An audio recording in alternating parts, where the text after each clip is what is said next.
Buenos días a todos y bienvenidos a esta segunda jornada del curso Carlos V, Guerra y Paz a ambos lados del Atlántico.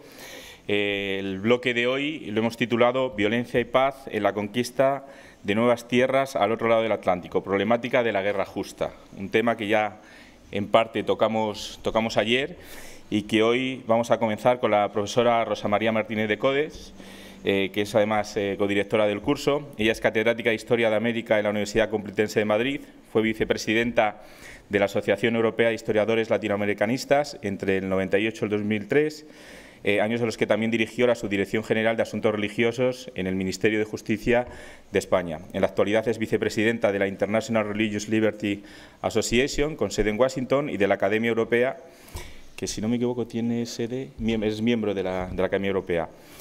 Ha dictado seminarios y cursos en la Universidad Europea de Florencia, en la Escuela Libre de Derecho de México, en la Universidad Nacional del Sur de Bahía Blanca y en otras universidades. Además, su actividad como investigador principal en proyectos de investigación de I+D+I. De hecho, en algunos proyectos hemos intentado trabajar con proyectos europeos de la Unión Europea. Le han permitido generar redes de investigación en Europa y América sobre cuestiones relativas a las relaciones entre el Estado y las confesiones religiosas, cultura religiosa en Latinoamérica, inmigración y religión y las relaciones internacionales. Tiene varias publicaciones sobre estos temas y además pues coincide que con nosotros ha dirigido ya varios cursos relacionados con Carlos V, centrándose también muchas veces o casi siempre en esta parte iberoamericanista, latinoamericanista o americana, aparte de otros cursos también relacionados con el tema religioso y las relaciones interreligiosas. Rosa, para nosotros es siempre un honor tenerte aquí. Muchísimas gracias por todo tu apoyo y tu colaboración en la organización de este curso, y la audiencia es toda tuya. Muchas gracias. Muchas gracias, Miguel Ángel, por esa cariñosa presentación que has hecho de mí. Buenos días a todos. ¿Cómo estáis? Descansados, encantados de estar con nosotros a lo largo de esta mañana. Muy bien. Le voy a pedir a María José, no abusando mucho de su confianza, que me reparta unos mapas. Esos mapas van a aparecer en pantalla más tarde, pero he pensado que, por si acaso alguno no lo ve, que la geografía de América uno no la tiene en la cabeza. Entonces es bueno porque voy a hablar de la frontera. Y voy a hablar de la frontera, básicamente de la frontera de paz en las fronteras. Y vamos a ver qué concepto de paz se maneja en estas fronteras. Si eres tan amable, porque así ellos van revisando la geografía americana. Bien. Quisiera empezar hoy esta ponencia agradeciendo un gesto que quizá no es suficientemente comentado o no lo hemos valorado suficiente, que es la presencia de Iberoamérica o Latinoamérica. Yo voy a utilizar la doble terminología porque Iberoamérica es un concepto desde la diplomacia española, desde el Ministerio de Exteriores se habla siempre de Iberoamérica. Cuando la corona habla de América, habla de Iberoamérica en España, y porque incluye además un ámbito diferenciado de Latinoamérica. Sin embargo, en América se habla de Latinoamérica y por eso efectivamente hay que jugar con la doble terminología sin tener un afán más allá de lo que quiere explicar el ámbito. Bien. En este sentido, quiero agradecer a Juan Carlos Moreno, porque creo que está haciendo un esfuerzo enorme desde la presidencia de la Fundación Academia Europea Iberoamericana de Yuste, esta síntesis, esta fusión que se está realizando a través de cursos que no solamente tienen el impacto de Carlos V, ni del periodo de Carlos V, sino que van mucho más allá. Es decir, intenta efectivamente abordar las relaciones con América Latina en un plano muy de igualdad, que eso es muy interesante desde el punto de vista económico, social, conflictos, paz, etcétera, etcétera. Entonces, si vosotros veis el programa, os dais cuenta de que ese esfuerzo de imaginación, en parte también, para unificar cursos que tienen que ver con temáticas que importan en Europa, pero se relacionan con América Latina. Entonces, creo que ahí España y la Fundación es pionera en ese esfuerzo de enlazar ambos lados del Atlántico, por eso se llama así nuestro curso, ambos lados del Atlántico, en temáticas que importan a los habitantes del otro lado y los habitantes de este lado. Y porque hay que generar muchas políticas comunes, además. Por lo tanto, bienvenido y muchas gracias por darnos cabida en este curso. Bueno, La frontera de la paz, uno se pregunta, ¿fue la frontera o las fronteras de la paz a ambos lados del Atlántico? ¿Y cómo se jugó esa frontera en América? Pues son muchas fronteras las que hay en América. Por lo tanto, no es tan fácil jugar con este término. Yo diría lo siguiente, para empezar a situar la problemática. La historiografía americanista, especializada en el mundo fronterizo, está empezando a reconsiderar el papel de los habitantes originarios de América. Ustedes van a ver que yo voy a utilizar diferentes denominaciones para los habitantes originarios de América. ¿Por qué? Porque no hay una única denominación y porque las fuentes los denominan de diferentes maneras. Por lo tanto, no hay una carga en manejar una denominación u otra. Eso es lo que estoy diciendo. Según la fuente que utilizas, puedes hablar de naciones aborígenes, puedes hablar de pueblos originarios, puedes hablar de amerindios, puedes hablar de indígenas, puedes hablar de indios. Por lo tanto, vuelvo a repetir que es una palabra, un vocablo, que en función de la fuente se utiliza, desde la especialidad, básicamente. Bien. Cuando se reconsidera el papel de los habitantes originarios de América, uno se da cuenta de que fueron capaces de minimizar el poder conquistador y colonizador español, que no siempre hubo imposición, que también ellos, desde sus posicionamientos en la frontera, hablaremos de ello, fueron capaces de preservar sus territorios y obligaron en algunos momentos al gobierno de la monarquía hispana a replantearse las prácticas de gobierno. Y esto es lo interesante. Cómo ese gobierno de la monarquía tiene que instrumentar políticas diferenciadas para frenar o para consensuar o para negociar la relación con el que está en la frontera, que son esas múltiples etnias y tribus que forman parte del ecosistema americano. Bien, la idea más difundida que existe en las relaciones entre los europeos y las comunidades aborígenes de América, y yo me he quedado sin... aquí. Gracias.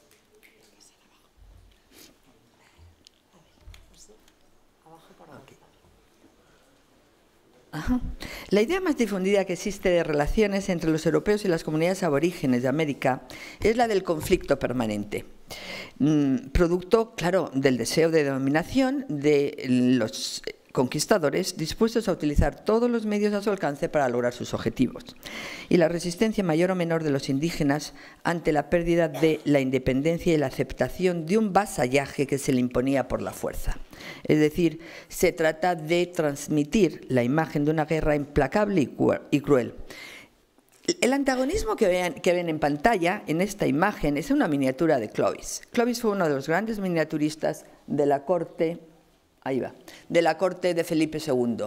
¿Qué significó esto?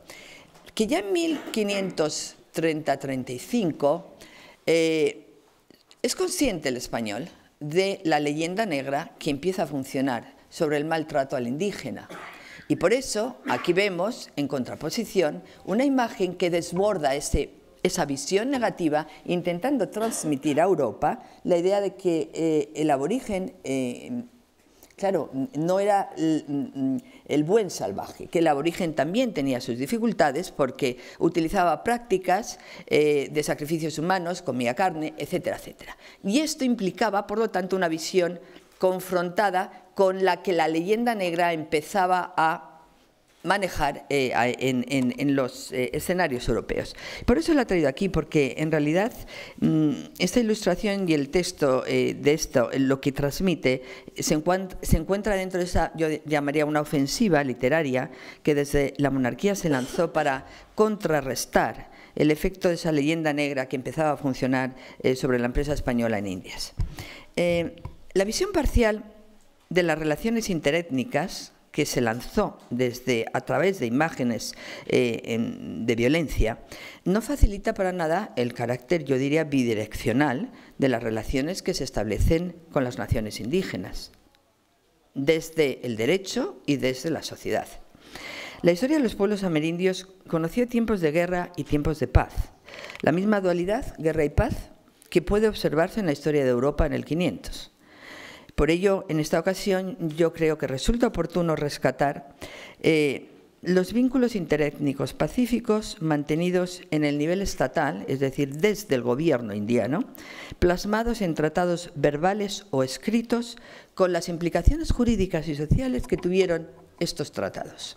Y quizá eso es lo que menos se conoce, porque la frontera siempre se conoce como, hablábamos ayer de zona líquida, sí, pero la frontera da mucho más de sí, porque tiene muchas otras implicaciones desde el punto de vista de la gestión del imperio y desde la gestión de la monarquía. El escenario donde tuvieron lugar lo que a partir de la segunda mitad del siglo XVI podemos llamar relaciones diplomáticas fue la frontera. Claro, pongámonos en visiones que yo puedo ser muy provocadora. Si ustedes piensan, bueno, relaciones diplomáticas en la segunda mitad del XVI, habría que entender qué entiende por relaciones diplomáticas. A eso me voy a dedicar, en parte, a explicar cómo son los tratados y en qué consiste la tratadista española y qué alcance tiene en el gobierno indiano. Eso es lo que quiero explicar para poder entender esas relaciones interétnicas que funcionan con las poblaciones amerindias. Las sociedades indígenas americanas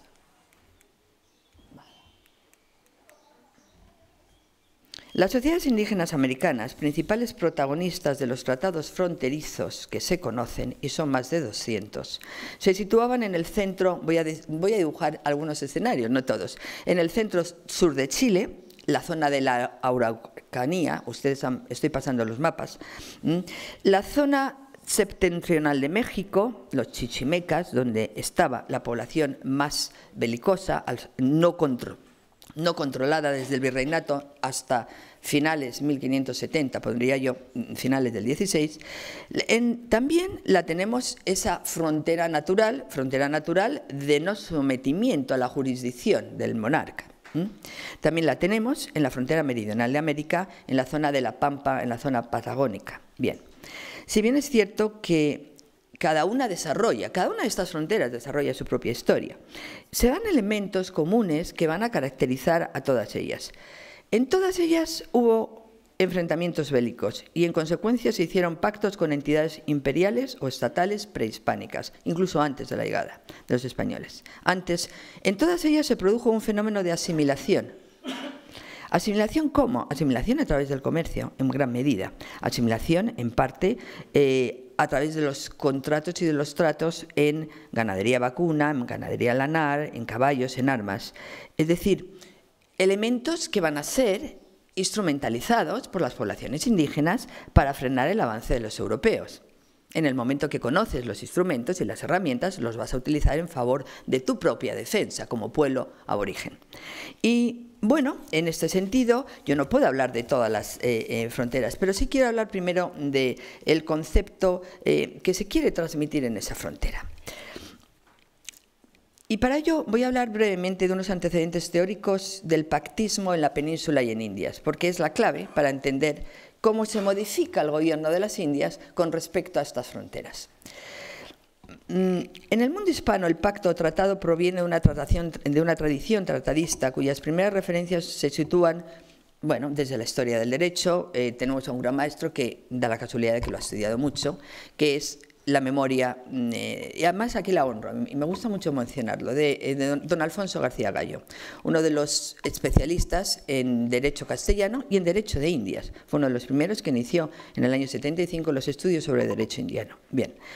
A mediados del siglo XI, decía Alfonso García Gallo, con el establecimiento en 1504 de la dependencia del rey de Navarra respecto del de León y Castilla, Fernando I asumió efectivamente ese vasallaje con respecto a esa relación personal de dependencia entre monarcas se dio. También tenemos los reinos taifas de Zaragoza, Toledo, Sevilla, por ejemplo, y Badajoz, respecto del mismo monarca que aceptó efectivamente esa relación de dependencia. Ahora bien, no estamos hablando de pactos contractuales aún, estamos hablando de relaciones de dependencia entre monarcas o con respecto a ciudades.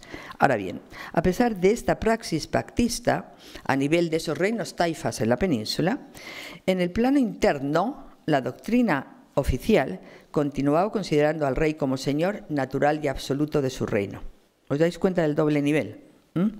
Sin estipular forma alguna de contrato con los súbditos. No existía contrato, no existía ningún pacto contractual con ellos. No fue, dice García Gallo, hasta 1442 cuando se registra en la historia de España la primera referencia a un pacto político entre el soberano y los súbditos. 1442, y tiene que ver con los procuradores de las ciudades que se reúnen en las Cortes de Valladolid y con las peticiones que los 52 procuradores en corte en esas Cortes de Valladolid de 1442 le hacen al monarca y las cesiones que el monarca les hace, en contrapartida a las peticiones. Podemos suponer que a nivel teórico la idea de contrato entre el soberano y los súbditos había sido planteada en la tradición escolástica. Y fue recogiendo esa tradición como Francisco de Vitoria, y aquí retomo el ángulo, como Francisco de Vitoria, expuso sus argumentos respecto de la naturaleza contractual de la relación entre el monarca y sus súbditos. Es Francisco de Vitoria el que efectivamente enuncia esta relación contractual, incluidos aquellos sobre los cuales España podía ejercer su señorío, es decir, los habitantes de las nuevas tierras conquistadas. Ustedes habrán oído de la primera reelección de Victoria de Indis, la de 1539, en donde Victoria manifiesta que un título legítimo y de ley natural sería una verdadera y voluntaria elección. Si los bárbaros, por ejemplo, comprendiendo la humanidad y sabia administración de los españoles libremente, quisieran tanto los señores como los demás recibir por príncipes al rey de España, pues sería un título válido de dominación, de sometimiento, de vasallaje. Bueno, por esta vía sigue Las Casas en el de Thesauris in Perú, cuando dice: si nuestros reyes tienen la concesión papal, pero carecen del consentimiento y aceptación voluntaria de tal donación por parte de aquellos pueblos, les falta el derecho más principal. Estamos en un punto de inflexión en que los tratadistas, los canonistas, están intentando explicar cómo aplicar ese derecho contractual castellano en Indias, a una población sometida en parte, pero muchos otros pueblos estaban fuera de ese eje de dominación entre 1500 y 1550. En consecuencia, la aplicación de la doctrina pactista en el suelo americano significó, al menos en teoría, que solo la aceptación voluntaria por parte de los indígenas de la autoridad del rey de España podía conferir a éste el poder político sobre aquellos, y no en el caso de aceptación forzada. Esta es la teoría de la aplicación de la doctrina pactista en el suelo americano.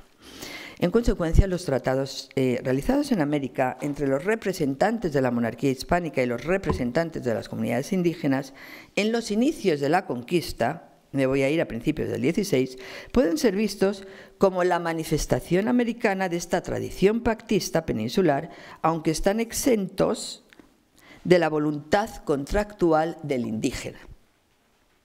En este sentido, si hablamos en estas líneas, el primer pacto que puede considerarse como un pacto waitío, como se les llamaba en las Antillas, fue el que estableció Colón y el cacique taíno Huacananari en la isla de la Española a finales de 1492. Allí se establecieron, entre los primeros contactos, esos intercambios de regalos, esos intercambios de ayuda mutua, esos intercambios de entregar mujeres y esclavos por la parte indígena a los conquistadores. Ese es el primer contacto. Bien, vamos a avanzar sobre la historia.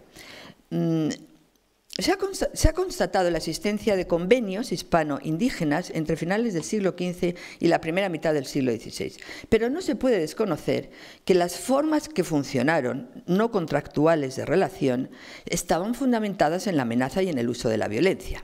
Claro, lo que se expresó, ustedes lo conocen bien, y ahora lo cito, en el llamado requerimiento. Este instrumento fue un dispositivo de asentamiento hispano en los nuevos territorios conquistados. ¿Qué significaba la palabra requerimiento? Era requerir. Requerir consistía en prevenir formalmente al enemigo de que se le iba a atacar, solicitándole la rendición bajo ciertas condiciones y garantías para evitar sufrir el ataque. Ese era el concepto estrictamente técnico-jurídico del requerimiento, de este instrumento que se pone en funcionamiento para justificar la relación previa con las poblaciones.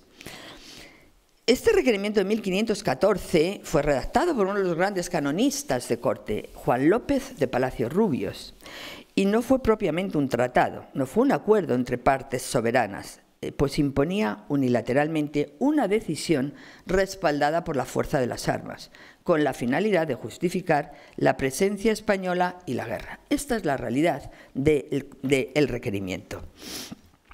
Ahora, vamos a fijarnos muchas veces pensamos la historia siempre desde una perspectiva, vamos a irnos a la otra. La novedad del fenómeno americano fue tan impactante porque realmente era difícil hacerse con una geografía desconocida, hacerse con un ecosistema totalmente diferenciado, que claro, que toda esa transformación que experimentó la monarquía en su forma de gobierno va a ser en respuesta a ese impacto americano. Es difícil imaginar una variación tan radical como la que tuvo lugar, por otra parte, en el siglo XVI, en el gobierno de estas Indias occidentales, como se las llamaba en las crónicas, en un tiempo récord de 80 años, desde la muerte de Isabel I, 504, hasta Felipe II, hasta la muerte del emperador. En pocas décadas cambió el estilo de gobierno de ser una corte ambulante de reyes católicos, los reyes católicos y Carlos V, hemos visto la cantidad de viajes que hizo Carlos V, era ambulante, eran nómadas en sus cortes, y en la que los reyes recorrían permanentemente las zonas conflictivas de sus reinos, como veíamos ayer, mientras que cuando se pasa a un modelo como Felipe II de monarca, el rey se repliega en su monasterio de Yuste y gobierna muchos reinos, muchas provincias, muchos territorios, lo que vamos a llamar el imperio de Felipe. Desde un gran palacio, desde un gran monasterio, que estaba situado en el centro geográfico de los reinos más importantes, que era efectivamente Castilla. Bien, desde esta perspectiva de análisis, conviene preguntarse hasta qué punto las novedades del fenómeno americano pudieron haber influido en las transformaciones de la práctica de lo que se llamó el gobierno indiano. Quiero recordar, no voy a entrar en ello porque no es mi enfoque, que el formidable movimiento doctrinal, lo llamaría así, que se desata en la península y también en el Nuevo Mundo en torno al tratamiento de los indios, desde la figura de Montesinos y luego de las Casas, y que protagonizaron las Casas y Juan Ginés de Sepúlveda también. Las Casas obispo y protector de indios, Juan Ginés de Sepúlveda, cronista oficial del rey, ambos asalariados del aparato gubernativo, no lo olvidemos, y sobre el problema de los justos títulos derivados de la problemática de dominación, derivó en la sustitución de la política de conquista violenta admitida en las primeras décadas del siglo XVI, y representada jurídicamente por el requerimiento de 1514, sustituye esta política de Felipe II por la conquista pacífica dirigida a disolver, y cito literalmente de la recopilación de leyes de Indias, disolver el hecho militar en un proceso de paulatino consentimiento de los aborígenes al señorío real. Es la mejor definición de lo que significa pacificar un territorio. Disolver el hecho militar en un proceso de paulatino consentimiento de los aborígenes al señorío real, al vasallaje. Es interesante, este matiz es muy interesante, porque claro, uno no está hablando, por lo tanto, de la dominación y de la conquista en los mismos términos. Cambian los términos. Carlos V. Era muy corriente que el rey expidieran recomendaciones a los conquistadores para que asentaran las paces con los nativos, utilizando algunas de las fórmulas siguientes que vais a ver en la pantalla. Carlos V mostró en diferentes cartas y cédulas su deseo de distanciar del ideal indiano toda intención de guerra y toda intención de conquista. Claro, ahí tenéis frases: toda amistad y buena confederación, les decía a las repúblicas de las tierras del mediodía y del poniente de la Nueva España en carta de mayo de 1543, toda amistad y buena confederación, para que habiendo conformidad todos sirvamos a Dios como debemos. Y les decía a esas repúblicas que había dado al obispo de México autoridad para que puedan con vos hacer cualesquiera concordias y asientos. Les decía a los líderes, a los jefes de esas repúblicas, para que haya entre nosotros, nos y vosotros, verdadera amistad y mucha benevolencia. Claro, el ideal indiano, por eso lo llamo ideal, no convenció a muchos de los que intervinieron en la adquisición y en la conquista de los territorios de Indias. Felipe II fue el primer monarca de distintos reinos que comenzó de forma sistemática a componer una geografía desconocida.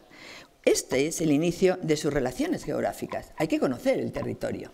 Sin conocer el territorio no se puede gobernar, no se puede administrar. Y por lo tanto, vamos a darle una geografía a ese territorio. Y es cuando pide efectivamente a su geógrafo que le haga una geografía y descripción universal de las Indias. Este es Juan López de Velasco. Y a partir de ahí vamos a gobernar. Y vamos a ver dónde están las zonas conflictivas, dónde están las dificultades. Y estoy hablando ya de que la geografía de Juan López de Velasco es 1574. Claro, es cuando empieza la monarquía a enterarse de cuáles son esos reinos, cuáles son las fronteras y dónde están las dificultades de gobierno reales en las Indias. Y es entonces cuando Felipe II promulga las famosas ordenanzas de nuevos descubrimientos, los llama, y poblaciones. Estoy hablando del 13 de julio de 1573.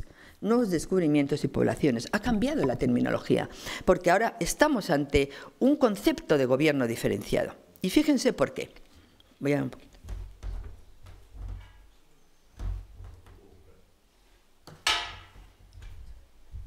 Fíjense por qué cambia.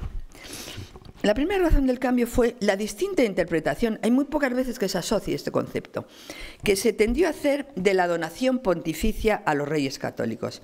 Felipe II le da una diferente interpretación a la donación pontificia. Cuando digo Felipe II quiero decir, y los tratadistas de corte, efectivamente, y el elenco que formaba parte del significado de la dominación, porque Felipe II tenía grandes escrúpulos con respecto a por qué estamos en América. Bien. Le dio un significado distinto a la donación pontificia que se había dado hasta entonces. Esa donación interpretaba la corte de Felipe II y los canonistas y juristas, se limitaba solo al territorio. Esto fue después de la polémica Sepúlveda de las Casas, lógicamente. Se limitaba solo al territorio, la donación. Y en términos de derecho público, sin afectar, fíjense, a la libertad de los naturales para decidir sobre su destino, quienes por derecho natural eran libres e independientes. Por lo tanto, solo se limita al territorio, no a los naturales, no a los recursos de los naturales, y no se limita, y por lo tanto, ellos son libres e independientes. Vamos a ver cómo se manifiesta la ordenanza 139, me parece que está aquí.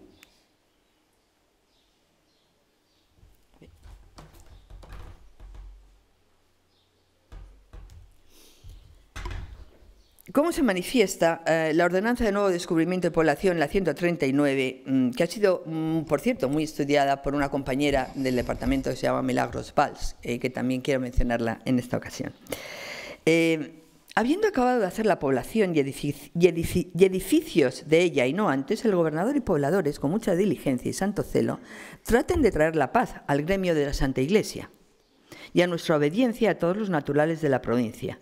Y la siguiente decía, por vía de comercio y rescates, traten amistad con ellos, mostrándolos mucho amor y acariciándolos y dándoles algunas cosas de rescate que a ellos se aficionaren, y no mostrando codicia de sus cosas, asiéntese amistad y alianza con los señores principales que pareciere ser más parte para la pacificación de la tierra.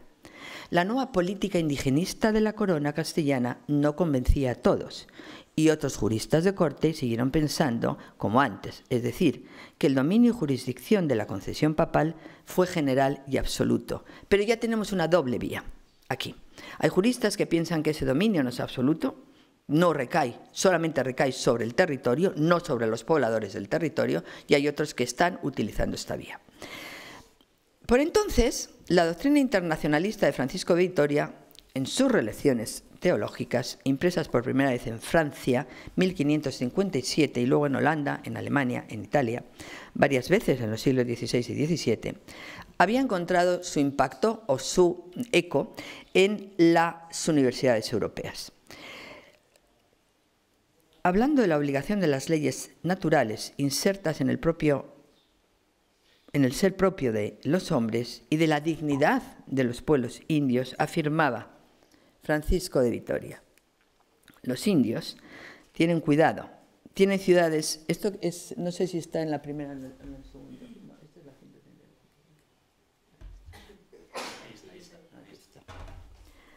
Los indios tienen ciudades debidamente ordenadas. Los matrimonios bien definidos tienen sus leyes, magistrados, señores, industrias, comercios, lo cual requiere el uso de la razón. Además, también tiene una especie de religión y no yerran tampoco en las cosas que son manifiestas para los otros, lo que prueba igualmente ese uso de razón. Quede firme de todo lo dicho que los indios eran, sin ninguna duda, verdaderos dueños de sus cosas, de igual modo que los cristianos de las suyas. Por ello, tampoco bajo este aspecto pudieron lícitamente ser despojados de sus posesiones, como si no fueran verdaderos dueños, tanto sus príncipes como las personas particulares. Bien. En este sentido, la concepción del derecho de gentes, que va a estar efectivamente difundida y desarrollada por Francisco de Vitoria, en cuanto está enraizada de modo directo en la naturaleza humana, distinguía Vitoria entre naciones nunca sometidas y naciones que después de haber estado sometidas se rebelaban contra el legítimo señor. Mientras que, decía él, las naciones nunca sometidas gozaban del derecho a la libre determinación, aquellas que ya habían aceptado el vasallaje y se rebelaban a posteriori, podían ser castigadas por ser infiel, por ser vasallos desleales. La política de conquista pacífica de la segunda mitad del siglo XVI se dirigió obviamente a aquellas naciones, a aquellos espacios, a aquellos pueblos, comunidades, como las queráis llamar ahora, que nunca estuvieron dominadas, que no estuvieron bajo el control directo de la corona, que por lo tanto había que tratarlas de una forma diferenciada, conforme la doctrina de Victoria iba aprendiendo en la mentalidad de los juristas de corte. Y nos vamos por ello a ver cuáles son los instrumentos naturales de relación entre los aborígenes, entre los pueblos originarios y los representantes de la monarquía en Indias. Y sin duda alguna el tratado, ahora hablaré un poco más de diferentes nombres, fue el instrumento jurídico más representativo de la nueva política de Felipe II. Voy a avanzar un poco. Bueno, eso lo dejo ahí. Para arreglar las relaciones con los pueblos originarios, a quienes procuraba incorporar a su jurisdicción o con quienes simplemente intentaba estar en paz y amistad. Muchas veces no se podía incorporar por el rechazo en manifiesto y simplemente se trataba de incorporar o buscar la forma de paz y amistad. Y aunque variaron en ambas culturas los procedimientos seguidos para la concertación de tratados y su forma, claro, los indios manifestaban su acuerdo a través de la oralidad. Ellos hablaban, pero ellos no escribían en los tratados. Quienes redactaban los tratados eran los hispano-criollos, permítanme la expresión hispano-criolla porque es muy clara. Siempre oral entre los indios y siempre escrita entre los hispano-criollos. Las palabras castellanas que se utilizan para nombrar los tratados fueron varias. Se puede hablar de capitulación, se puede hablar de concordia, se puede hablar de paces, se puede hablar de pactos, es decir, con distintos matices de significado, todas esas palabras, pero con el mismo valor jurídico, porque se trataba de contratos bilaterales que establecían derechos y obligaciones por ambas partes,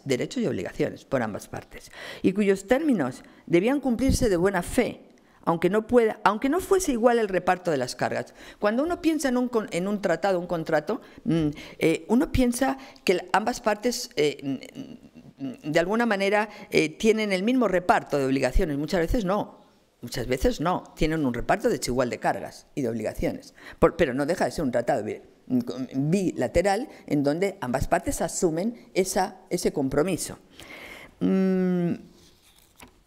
Las fuentes, por el contrario, no han sido claras sobre el tipo de vínculo que se creaba. Muchos documentos del periodo hispánico, crónicas, informes, consignan que los indios vinieron de paz, que los indios dieron la paz. Cabe cuestionar cuál era el verdadero alcance del vocablo paz para las diversas comunidades indígenas. El hecho de que aparezca junto a la palabra sumisión, obediencia, vasallaje, inclina a pensar, en primera hipótesis, claro, que esa paz fue un simple acto de reconocimiento unilateral de la soberanía española. O, en segunda instancia, que fue el resultado de una negociación que se plasmó en un tratado. Claro, reconocer la paz era reconocer el vasallaje del monarca. Ahora bien, hubo tratados de todas clases, según las circunstancias. Hubo tratados verbales, hubo tratados escritos, con superioridad de parte española y con igualdad de fuerzas, con reconocimiento o no de la soberanía del rey de España, con o sin entrega de rehenes, con diferentes cláusulas relativas a la evangelización, al asentamiento, en los diferentes asentamientos que se establecieron para ellos, estableciendo el derecho de paso por determinadas vías, ríos, el derecho de comercio, los rescates, es decir, funcionaron. Su contenido forma parte del derecho indiano, pero también forma parte del derecho indígena. Es que también, efectivamente, estos tratados son integrados por los indígenas y se obligan a respetarlos, porque se incorpora a su contenido, a su tradición normativa.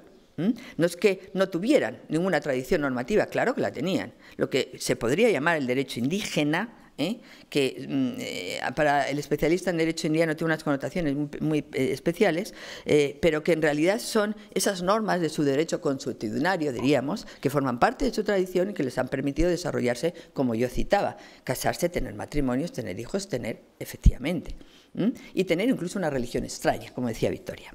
No han faltado voces disidentes que han considerado a estos tratados como elementos de sometimiento. Porque, claro, algunas de estas voces dicen, bueno, faltaba conciencia por parte de los naturales para asumir ese vasallaje.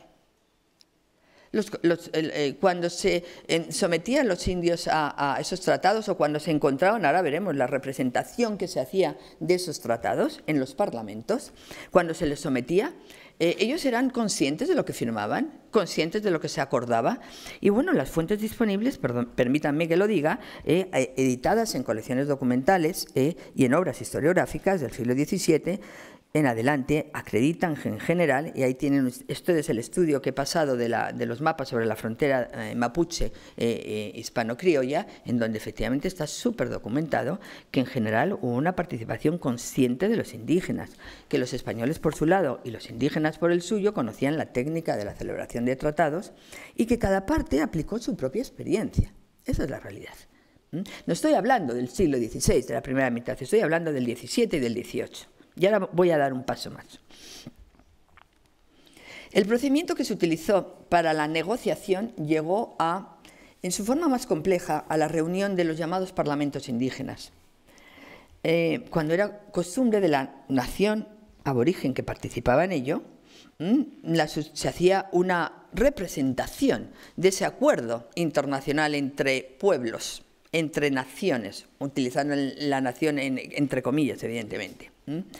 Y para asesorar a los indios, ¿quiénes estaban? Los protectores de indios, los clérigos, el clero regular, básicamente, actuaron efectivamente como protectores de indios, aconsejándolos en la firma de esos tratados. Y los llamados capitanes amigos, que era una práctica chilena del Arauco, de la Araucanía, que se trasplantó también al Plata, al Río de la Plata. Voy a hablar ahora un poco de las sociedades indígenas de frontera.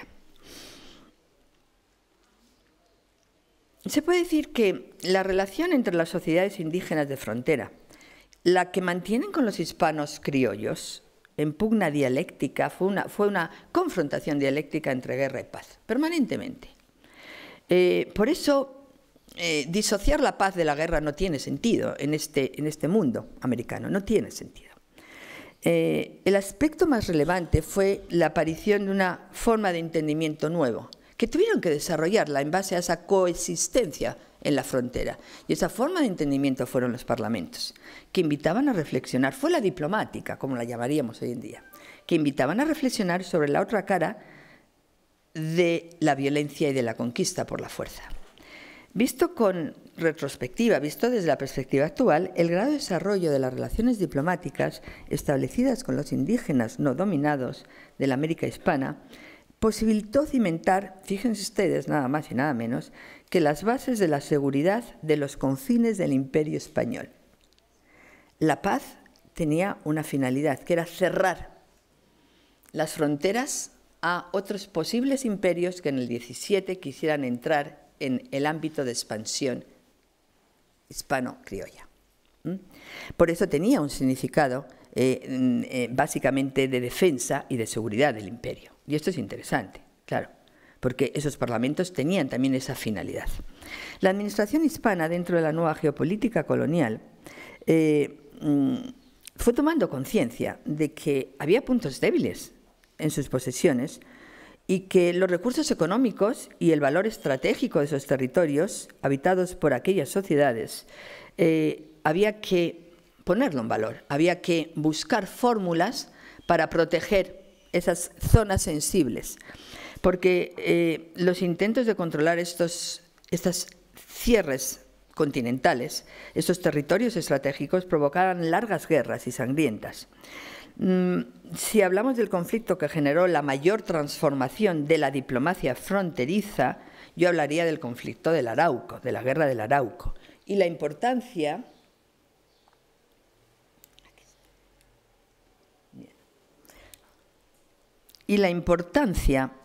de esta frontera y de estas luchas que hubo en el Arauco, en la zona sur de Chile, ahora la tienen muy bien situada, luego hablaremos con un poco más de detalle, llegó a ser tan relevante que en el caso concreto de Chile, el jesuita Diego de Rosales llegó a comparar la lucha contra los araucanos con la guerra que mantenía la Casa de Austria con las provincias septentrionales de los Países Bajos y lo denominó el Flandes indiano. Diego de Rosales lo llamó el Flandes indiano. Fíjense qué nivel de intercomunicación había con respecto a lo que sucedía. Estos conflictos fronterizos se convirtieron paulatinamente en los onerosos y sangrientos Flandes de la corona española en América. Y al igual que ocurrió en Europa, los españoles se vieron obligados a llegar a acuerdos diplomáticos con ellos.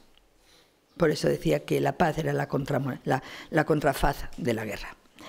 Esto ha sido muy estudiado. Yo conozco, bueno, lo último que se ha hecho sobre las fronteras de América y los Flandes indianos es una publicación de Carlos Lázaro Ávila, publicada por el Consejo de Investigaciones en Madrid. La guerra del Arauco, narrada por diferentes cronistas durante el periodo colonial, suele evocarse como, en Chile, como una constante guerra a muerte de 300 años entre españoles y mapuches. Los mapuches fueron la etnia con mayor potencialidad, fueron y lo son. Yo he estado en Temuco, en el sur de Chile, y es fascinante, perdónenme, ver el interés de esa población, cómo interpretan su propia historia y su propio sentido de identidad dentro de esa historia hispano-criolla y dentro de esa historia chilena. Es muy interesante. Bien, no lo han perdido. Esa identidad está intacta y está ahí. Bien. Esto lo digo porque hay veces que uno piensa que todos desaparecieron y para nada, en absoluto. Esto es Diego de Rosales cuando habla de el Flandes, que es el chileno, el Flandes de la corona española, que fue la guerra del Arauco. Esta es la relación. Y aquí tenemos algo que tiene que ver con las diferentes etapas de la guerra del Arauco. No es cierto que estuvieran 300 años guerreando en la frontera sur de Chile. No es cierto que mapuches, aliados a huichiles, aliados a muchas otras etnias que lingüísticamente conformaban el mismo grupo lingüístico, muy interesante ver la diversidad lingüística que conformaba, que permitía confederarse a los tribus, no es cierto que durante tanto tiempo estuvieran guerreando. El primer siglo fue muy duro, 1550-1656. Ese primer siglo fue intenso de conflicto bélico, pero a partir de ahí, de la última ofensiva, parece como que ayer se decía, se cansaban de la guerra y tenían que buscar instrumentos para descansar. Y entonces firmaban tratados de paz. Y bueno, el pueblo mapuche es y ha sido una de las etnias originarias más importantes del país por su peso social y demográfico y porque también se extendieron a la Pampa y cruzaron los Andes y se fueron hacia Argentina y subieron hasta Santa Fe. Bueno, lo que quiero decir con esto es que el pueblo mapuche supo desarrollar formas de resistencia y de adaptación a la dinámica del contacto fronterizo con los españoles y con los chilenos después de la independencia. Asentados históricamente entre el río Biobío y el Tolten, vamos a ver si está aquí, ahí tienen las diferentes etnias a lo largo de la costa chilena, las diferentes etnias, unas aliadas, otras confrontadas, generando, y ahí tiene la frontera en donde sitúa básicamente el territorio originario de los mapuches. La guerra del Arauco empieza a decaer a la altura de 1656. En esa fecha se empiezan a distendir las relaciones en esa frontera. Es una frontera muy amplia, por cierto. Y a partir de esta segunda mitad del siglo XVII empieza a producirse transformaciones en una frontera que se convierte en un espacio de interacción. Y aquí vamos al significado que tiene la frontera para entender América. Porque no se entiende ni América del Norte ni América del Sur si no entendemos el concepto de frontera. Se convierte en un espacio de interacción, de roces, de intercambios comerciales, culturales, entre indígenas y españoles. Es ese proceso de intercambio y de interrelación. El golpe dado al comercio de indios esclavos, fíjense lo que estoy diciendo, en esta frontera del Biobío, tras el alzamiento indígena en contra de los abusos del gobernador Acuña y la posterior abolición de la esclavitud de los indios en esta frontera en 1683, acabó con el incentivo de la guerra del Arauco. Le pones fin a la trata de esclavos y a la posibilidad de esclavizar a los indios que atrapas al otro lado de la frontera y se acaba el conflicto. Claro, bueno, piensen en esos términos, porque este es un modelo, hay otros. Ahora bien, ocurre lo siguiente, y es que a partir de este proceso de pacificación impuesto por la abolición de este incentivo de guerra, que era efectivamente poder atrapar indígenas, la presencia del comercio en las relaciones fronterizas establece la pauta de convivencia entre los distintos grupos que allí habitaban. Va a ser el comercio la clave de ese proceso de pacificación en la frontera. Un comercio que a comienzos del siglo XVIII, pues la expansión del mapuche permitió generar recursos para expandirse demográficamente y transitar hacia Argentina, cruzar y expandirse mucho más allá por la Pampa. Y también, ¿qué era lo que comerciaban? Pues ganado, armas y alcohol. Claro, todo esto también genera un proceso de asimilación complejo, que se da en esa frontera tan líquida y tan fluida, que desborda las posibilidades incluso originarias, pero que facilita otra nueva comprensión de esta dinámica. Y ya me queda muy poco tiempo porque está sonando una campanita. Por eso, pensando en este sentido, estos parlamentos, en tanto institución política en el ámbito fronterizo americano, van a adquirir un nuevo papel. Van a tener reglas distintas, aceptadas por ambos lados. Los más de 200 tratados de paz, les he pasado una relación, que se conservan en los archivos, están diciéndonos que la técnica de generar estos parlamentos, estas concentraciones diplomáticas, si quieren ustedes, o de relaciones entre naciones diferenciadas, tuvieron su origen en conflictos surgidos, pero al final la corona buscó fortalecer y crear alianzas con las distintas tribus para terminar con las luchas intestinas de poder tribal. Ahí hay otro papel interesante. Al final los gobernadores son conscientes de que si actúan de mediadores entre los conflictos interétnicos, pueden generar un modelo de posición intermediaria de confianza para resolver esos conflictos y se acudirá a ellos para hacerlo. Y ese es el papel de los protectores de indios, es el papel de los capitanes de amigos. Bueno, yo lo que diría es que si tuviéramos que buscar, y con esto voy a terminar, esta es una preciosa descripción de lo que es una frontera. Es Sergio Villalobos, que escribió este libro, es uno de los grandes historiadores chilenos, y estaba haciendo una revisión de su propia historia, muy implicado, evidentemente, con los mapuches. Y terminó diciendo que el furor de la lucha inicial no ha dejado ver más que el conflicto mismo. No se ha captado que por debajo se tejía una historia prosaica, diaria y sin eventos especulares, que ponía en contacto a los protagonistas de un lado y otro, acercamiento y asimilación a merced de la curiosidad y las necesidades mutuas, que al fin resultaron más poderosas que el ejercicio de las armas. Claro, esta perspectiva es la que hay que entender. Estoy hablando de un chileno, de un historiador chileno que lleva muchos años trabajando sobre ese territorio, sobre esa frontera y sobre esas relaciones interétnicas, porque Chile tiene muy vivas esas relaciones interétnicas en esa frontera.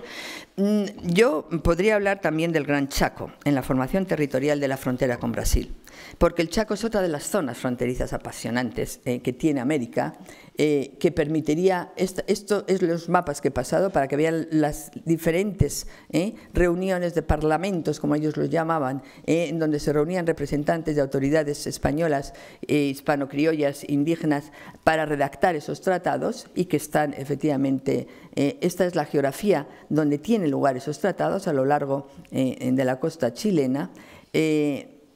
Esta es la costa y aquí tenemos una representación muy interesante de Gay, en donde se expresa efectivamente el Parlamento, y con esto voy a terminar porque no quiero dilatar más la exposición. Algo muy interesante sobre el modelo de Parlamento y sobre qué significado tiene. Para aquellos que no valoran el significado de estos parlamentos como parte de una negociación entre naciones, fíjense lo que estoy diciendo, y estoy hablando de un parlamento de 1793 al borde del río Biobío, que es el más conocido, si quieren ustedes, y el más importante de todos los que se firmaron en la época, el llamado Parlamento de Negrete. El más costoso, porque además se gastaron grandes sumas de dinero de fondos provenientes del Real Erario en carne, vino, aguardiente para agasajar efectivamente a los jefes indígenas. En estos parlamentos, fíjense el festejo que se organizaba. O sea, era costoso para la Real Hacienda. Bueno, un ejemplo de los artículos, y con esto estoy terminando ya en 2 minutos, respecto del punto central de la soberanía y posesión de la tierra, el Parlamento de 1793 decía lo siguiente: que el soberano nominal de la nación mapuche era el rey de España, pero se aclara que la posesión de la tierra era conservada por la región mapuche, por lo que se podía entender que en teoría el territorio de la Araucanía no pertenecía al Imperio Español. En la práctica, el territorio era plenamente autónomo. No existía un libre tránsito asegurado para los españoles entre la frontera del Biobío y los enclaves de Valdivia al sur y de Chiloé. El rey Carlos IV ratifica lo acordado en este Parlamento de Negrete y, en una Real Orden que se expide en diciembre de 1793, ratifica esto y permite que esta sea la situación acordada. Y voy a retomar a la actualidad para que vean cómo se proyecta en el derecho internacional. En el año 1999, el relator especial de las Naciones Unidas para Tratados, Miguel Alfonso Martínez, concluyó que los acuerdos alcanzados por parlamentos generales, como el de Negrete, podían asimilarse al estatus de un tratado internacional entre la corona española y el pueblo mapuche. El origen, cito literalmente, causas y desarrollo de estos instrumentos jurídicos podría compararse primera facie y desde ciertos puntos de vista a los de ciertos tratados de indígenas en los territorios británicos y franceses de Norteamérica.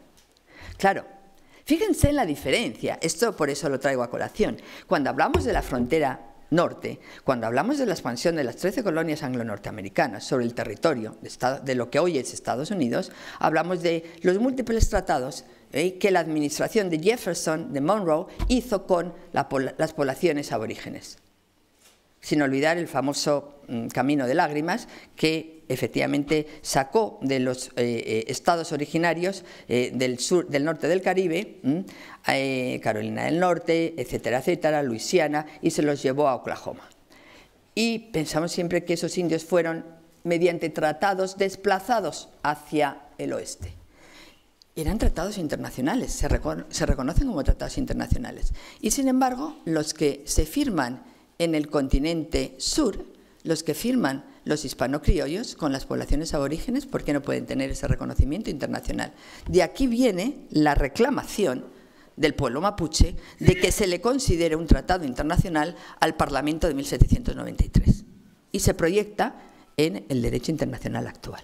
Por eso quería comentar este caso. Muchas gracias por la atención.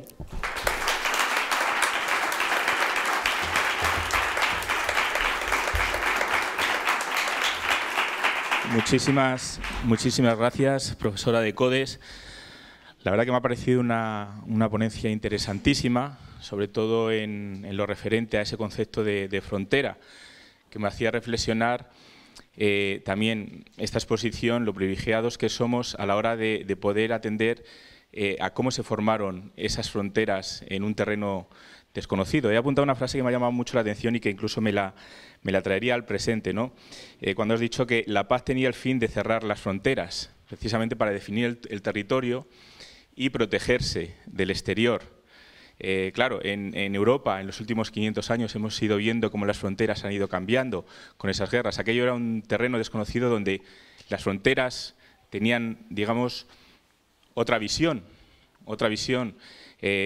totalmente diferente, no estaban tan definidas como Europa, con lo cual traemos un nuevo modelo de frontera que me parece bastante interesante, ¿no?, a la hora de analizar cómo se ha ido desarrollando esa distribución geográfica en América, exportando el modelo europeo. Y me pregunto también cómo llegaron a entender eso los indígenas. Pero bueno, lo traigo a este terreno porque me parece muy curioso cuando hoy todavía seguimos hablando de cuáles son las fronteras de Europa, cuáles son las fronteras de la Unión Europea, de este nuevo proyecto que estamos intentando crear en base a unas fronteras ya establecidas geográficas. Esto simplemente a modo de reflexión, porque me ha parecido bastante interesante este concepto de la necesidad de las fronteras, cuando por otro lado en Europa estamos luchando por eliminar fronteras, ¿no? Es una paradoja en cierto modo. El arte de la diplomacia fue el que se utilizó para cerrar esas fronteras, no de la dominación y del sometimiento, sino de la negociación y del entendimiento. Cerrando esas fronteras para del Imperio Español desde el punto de vista continental a la invasión o a la intromisión de otros terceros países. Utilizando efectivamente la soberanía de los pueblos autóctonos. Y cuando veíamos al enemigo, al propio que ya conocíamos de aquí, no al de allí. Bueno, pues un tema muy interesante. Veo que ya hay alguna mano levantada por aquí, otra por allá, así que vamos a pasar el micrófono para os presentáis. Buenos días, Cristina Muñoz Delgado, doctoranda de la Autónoma de Madrid. Muchas gracias por su comunicación, que me ha parecido muy interesante, y me gustaría que quizá reflexionáramos también, ¿no?, en elementos que quizá también han quedado ligeramente apuntados en la conferencia, ¿no?, que también contribuyeron a la creación de esa frontera, ¿no?, de esa identidad en el fondo del mundo americano, como pudieron ser, por ejemplo, la lengua, la religión, la cultura, ¿no?, que realmente se empezó como a construir, a confluir, ¿no?, de varios mundos, ¿no? Porque claro, me venía a la mente que en el fondo podemos hablar como de tres fronteras, que no son solamente físicas, ¿no? Estaría la frontera, lo que sería esos territorios nuevos de la corona, frente a aquellos territorios en los que pudiera haber presencia de otras potencias del mundo continental.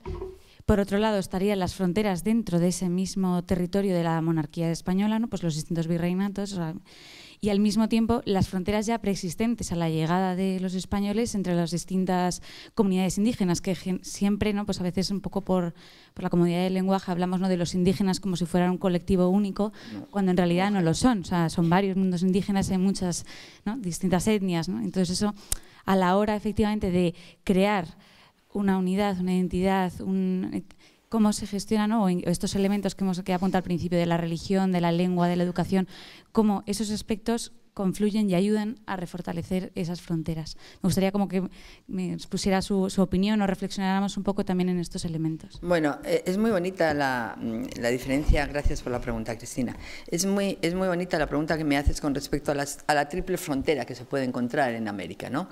La interior, la exterior y luego la intertribal también, ¿no? Bien, no vamos a hacer un mapa comparado de ello ahora, pero vamos a ver, tú me preguntas cómo se maneja, cómo se gobierna, ¿no?, esa triple realidad desde una política homogénea para todos los territorios, cuando la diversidad la ofrece el propio territorio y los propios aborígenes, porque la respuesta a la frontera no ha sido igual.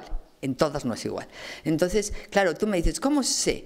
Inicialmente, estas son unas conclusiones que yo no había terminado de cerrar. Inicialmente, yo diría en los primeros 200 años del proceso colonial, el control fue a través de fuertes y de evangelización, militar y evangelizador. Allá donde los militares no entraban las órdenes regulares, franciscanos y dominicos. Cuando los franciscanos y los dominicos que entran, sobre todo los franciscanos, a intentar pacificar esas zonas de frontera donde no llegan efectivamente la fuerza del conquistador, porque es muy impenetrable, donde no se produce ese fenómeno de asimilación tan fácilmente, es hasta finales del siglo XVII. A principios del XVIII, la política de la monarquía con respecto a la población aborigen era suficientemente homogénea ya como para decidir eliminar, entre comillas, a los frailes regulares, quitarlos de esos planteamientos originales de frontera y sustituirlos por pactos, tratados, parlamentos. Entonces, funcionó. El proceso de asimilación y de homogeneización en el tratamiento de estas fronteras en América, pues relativamente, unas veces mejor, otras veces peor. Unas veces las fronteras terminaron pacificándose, por eso digo unas veces mejor, y otras veces esas fronteras no terminaron pacificándose. Ahora bien, si nos fijamos después en el tratamiento que se le da a los parlamentos en esas fronteras que no se habían pacificado en las 2 centurias precedentes, si nos vamos a finales del XVIII, nos daremos cuenta de que ahí fue un éxito utilizar la forma más consensuada de cerrar parlamentos con las naciones no sometidas a la jurisdicción del monarca, de la monarquía, porque era la forma también de evitar los conflictos derivados de Brasil, no he hablado del Chaco, que procedían evidentemente de la invasión brasileña en territorios que había que defender, que eran de la corona española, originariamente. Y por eso Asunción es uno de los enclaves básicos para defender ese Chaco. Entonces toda la estrategia va a blindar las fronteras a través de las reducciones de los jesuitas, mojos, chiquitos, en definitiva, y los guaraníes, que también conocen porque han sido los más, digamos que los más explotados desde el punto de vista de los medios de comunicación. Bien, en este sentido, claro, la evangelización es un fenómeno básico en el proceso de aculturación, claro que sí, y en el proceso de pacificación, pero no dio los resultados que se querían al 100%. Y por eso, al final, la diplomacia en el siglo XVIII entra a conjugar otros factores que van a permitir pacificar esos territorios que hasta entonces, finales del siglo XVIII, no habían entrado en la relación de dependencia o de vasallaje o de entendimiento con la monarquía. Muchas gracias. Gracias. Tenemos aquí otra intervención de Alain. Sí, Alain Santos, de la Universidad del País Vasco. Le agradezco muchísimo la conferencia porque de verdad que ha sido un tema interesantísimo. Bueno, he apuntado tantas preguntas que sería como para una tarde entera. Pero sí que me gustaría en primer lugar agradecerle, sobre todo porque a la luz de su charla, me pregunto yo hasta qué punto no tendríamos que cambiar y modificar mucho nuestra concepción de los mapas. Cuando hablamos de, por ejemplo, esas fronteras de Europa súper complejas, súper llenas de señoríos, de territorios, de espacios. Sin embargo, América es un tótum desde Oregón hasta Patagonia y es como una cosa completa donde están los indios. Sin embargo, usted nos ha puesto sobre la mesa que existen, que no son indios, que son una serie de pueblos, de naciones organizados que tienen capacidad diplomática, etcétera, que para nada es un color homogéneo y que la dominación o el imperio donde se ponía el sol pues estaba lleno de matices, ¿no? Mi pregunta es la siguiente. La monarquía, digamos, en esos pactos, esas relaciones diplomáticas, digamos, que se establecen con los pueblos indígenas, ¿hasta qué punto tiene también que negociar con los criollos? Porque, claro, una cosa, digamos, es la concepción de paz que tiene la monarquía, pero otra es la concepción de paz que tienen las sociedades criollas o hispanoamericanas, digamos. Usted ha adelantado algo cuando ha hablado de prohibir, por ejemplo, la venta de esclavos, de tal, pero yo sé que también en ese proceso las sociedades criollas tenían una visión y una perspectiva distinta a la de las autoridades. Claro, muchas gracias por la pregunta y bueno, ¿cómo? Y eso demuestra además luego los conflictos que vienen con las independencias cuando, por ejemplo, los chilenos, los mexicanos tienen que negociar con esos pueblos. Bien, muchas gracias por la pregunta.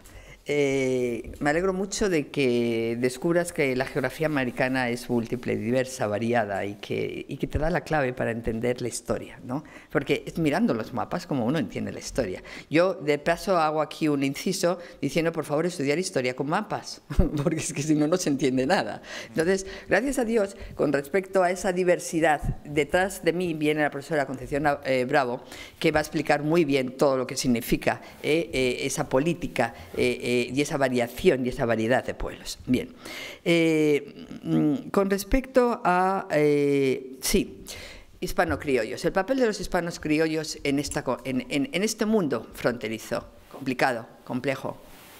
Muchas veces las autoridades tuvieron efectivamente que intervenir a favor de, mediando a favor de las poblaciones aborígenes y eliminando las normas incorrectas fuera del derecho normativo de la corona con respecto a la población indígena. Claro, los que se lucraban directamente era la población hispano-criolla, claro, evidentemente. Entonces, esa relación directa no era la que venía del Consejo de Indias, no era la que se dictaba desde el Consejo. Muchas veces, claro, aquí bajamos a la realidad, de la norma a la praxis. Cuidado, porque no es lo mismo regular y dar leyes y normas y ordenanzas que luego ir a la realidad y aplicar esas ordenanzas para ver si son viables o no son viables. Entonces, claro, la corona aquí muchas veces a través de sus administradores en India, sobre todo con el modelo de intendencias en la segunda mitad del siglo XVIII, fue muy consciente de que había que cambiar el sistema, de que había que pacificar el territorio para obtener mejores recursos y que era necesario también asegurar la defensa del imperio. Y por eso esa confrontación entre el modelo de intendencias de extracción de mayores recursos de cierre de fronteras pacíficas con respecto a la población aborigen en los inicios, en los estallidos de esos primeros movimientos proto-nacionalistas de finales del XVIII. Gracias.